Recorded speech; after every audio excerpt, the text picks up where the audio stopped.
एक धार्मिक शिक्षाप्रद कहानी। आइए हनुमान जी विराजिए। एक पंडित जी रामायण कथा सुना रहे थे। लोग आते और आनंद विभोर होकर जाते। पंडित जी का नियम था, रोज कथा शुरू करने से पहले आइए हनुमान जी विराजिए कहकर हनुमान जी का आवाहन करते थे। फिर 1 घंटा प्रवचन करते थे। वकील साहब हर रोज कथा सुनने आते। वकील साहब के भक्ति भाव पर एक दिन तर्कशीलता हावी हो गई। उन्हें लगा कि महाराज रोज आइए हनुमान जी विराजिए कहते हैं, तो क्या हनुमान जी सचमुच आते होंगे। अतः वकील साहब ने पंडित जी से पूछ ही डाला, महाराज जी आप रामायण की कथा बहुत अच्छी कहते हैं, हमें बड़ा रस आता है, परंतु आप जो गद्दी प्रतिदिन हनुमान जी को देते हैं, उस पर क्या हनुमान जी सचमुच विराजते हैं। पंडित जी ने कहा, हाँ, यह मेरा व्यक्तिगत विश्वास है कि राम कथा हो रही हो तो हनुमान जी अवश्य पधारते हैं। वकील ने कहा, महाराज ऐसे बात नहीं बनेगी। हनुमान जी यहाँ आते हैं, इसका कोई सबूत दीजिए। आपको साबित करके दिखाना चाहिए कि हनुमान जी आपकी कथा सुनने आते हैं। महाराज जी ने बहुत समझाया कि भैया, आस्था को किसी सबूत की कसौटी पर नहीं कसना चाहिए। यह तो भक्त और भगवान के बीच का प्रेम रस है, व्यक्तिगत श्रद्धा का विषय है। आप कहो तो मैं प्रवचन करना बंद कर दूं या आप कथा में आना छोड़ दो। लेकिन वकील नहीं माना।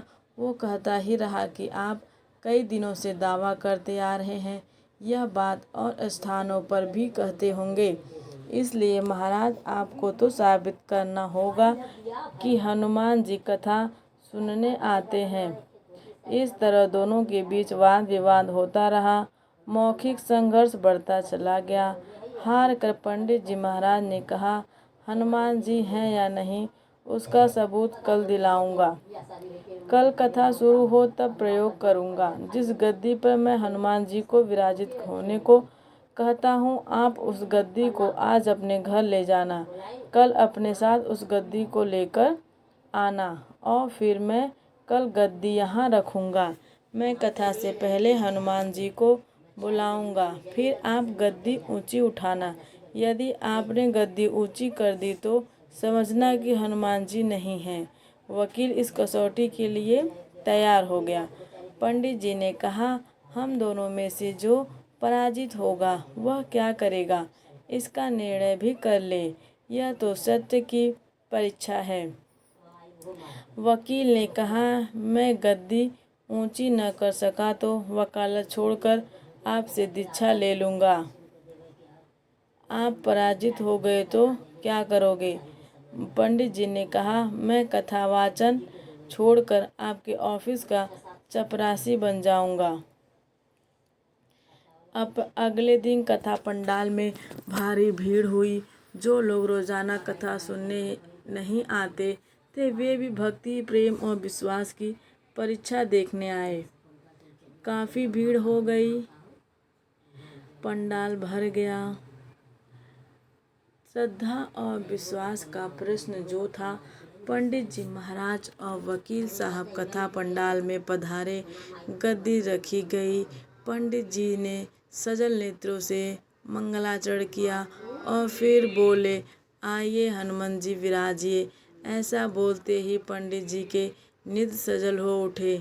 मन ही मन पंडित जी बोले, प्रभु, आज मेरा प्रश्न नहीं बल्कि रघुकुल रीत की परंपरा का सवाल है।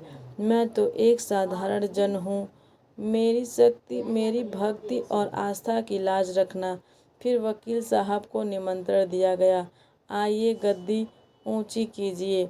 लोगों की आंखें जम गई। वकील साहब खड़े हुए। उन्होंने गद्दी उठाने के लिए हाथ बढ़ाया, पर गद्दी को स्पर्श भी न कर सके। जो भी कारण रहा, उन्होंने 3 बार हाथ बढ़ाया, किंतु तीनों बार असफल रहे। पंडित जी देख रहे थे।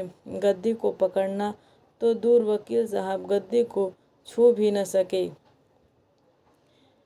तीनों बार वकील साहब पसीने से तरबतर हो गए।